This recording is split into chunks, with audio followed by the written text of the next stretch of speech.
नमस्ते, मैं हूं डॉक्टर मुकेश गुप्ता, लेनेस्ट मलाड से।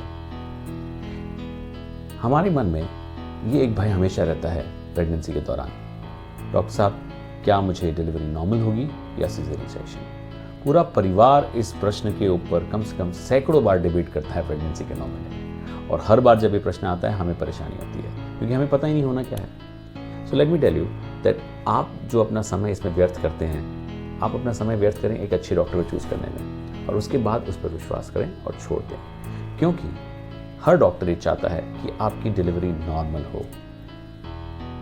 आगे हम बढ़ें उसके पहले ही हम कहना चाहते हैं कि नॉर्मल डिलीवरी ये ज़्यादा सुपीरियर ऑप्शन है सिजेरियन सेक्शन की कंपैरिजन में। सो अगर आपको मौका मिले तो आपको जिद करके सिजेरियन के लिए आपको फोर्स नहीं करना चाहिए आपके डॉक्टर को। पर ये डॉक्टर सिजेरियन होता क्यों है और क्या मुझे सिजेरियन होगा, इस प्रश्न का उत्तर ऐसे आता है कि यदि कोई कारण से बच्चे को नीचे निकलने में या फिसलने में या बाहर आने में पॉसिबिलिटी नहीं है या कोई ऑब्स्ट्रक्शन है, तो it will be difficult for the baby to come out. ये ऐसा कब हो सकता है?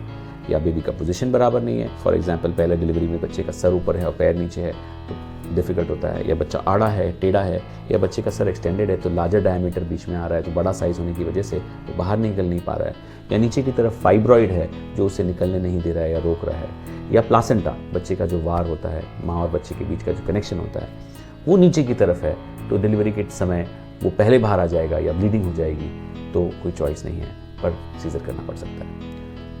दूसरा कारण ये होते हैं कि माँ इस परिस्थिति के लिए it is not possible for the mother to go through that, so कुछ मैटरनल कंडीशंस होती है जब ये पॉसिबल नहीं हो पाती है। तीसरी परिस्थिति होती है जब आपका लेबर बहुत प्रोलॉन्ग्ड हो रहा है और यूट्रस कॉन्ट्रैक्ट ही नहीं कर पा रहा है, बच्चा बाहर निकल ही नहीं पा रहा है, इस वजह से भी आपको सीजर फेस करना पड़ सकता है। सो कुछ इमरजेंसी सिचुएशंस होती है जब हम रुक ही नहीं सकते, हम डिस्कस ही नहीं कर सकते, हमें तुरंत सीजर करना है। ऐसे मौके पे आपने अगर समय व्यर्थ किया तो बहुत डेंजरस सिचुएशन हो सकती है, और वो क्या है? नंबर 1, अगर बच्चे की धड़कन कम हो रही है। नंबर 2, अगर बच्चे की जो नाल है वो बाहर आ गई है, नीचे आ गई, जिसे हम कहते हैं कॉर्ड प्रोलैप्स।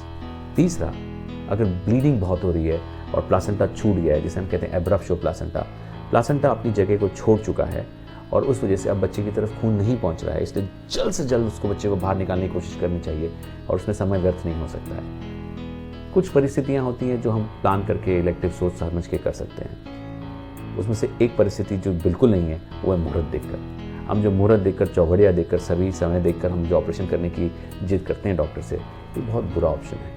हाँ, यदि किसी कारणवश आपका सीज़र पहले से ही डिसाइडेड है किसी कॉम्प्लिकेशन के बारे में, जैसे फॉर एग्जांपल पिछले सीज़र में आपको कोई तकलीफ हुई है, या आपकी थैली में मायोमेक्टमी या फाइब्रॉइड की गांठ निकालने के बाद में बहुत बड़ा घाव था जिसे रिपेयर किया गया है, तो आपका सीज़र करना निश्चित है, या बच्चा आपका आड़ा है, या ट्विन प्रेगनेंसी है जिसमें लॉकिंग है, मोनोकोरियोनिक है और जो नॉर्मल नहीं हो सकते हैं, या दोनों बच्चे आड़े हैं, ऐसी परिस्थितियों में आपको सीज़र करना पहले है नक्की, तो आप सोच सकते हैं कि पंडित के सहारा लेके आपको जो आपको करना है कर लें।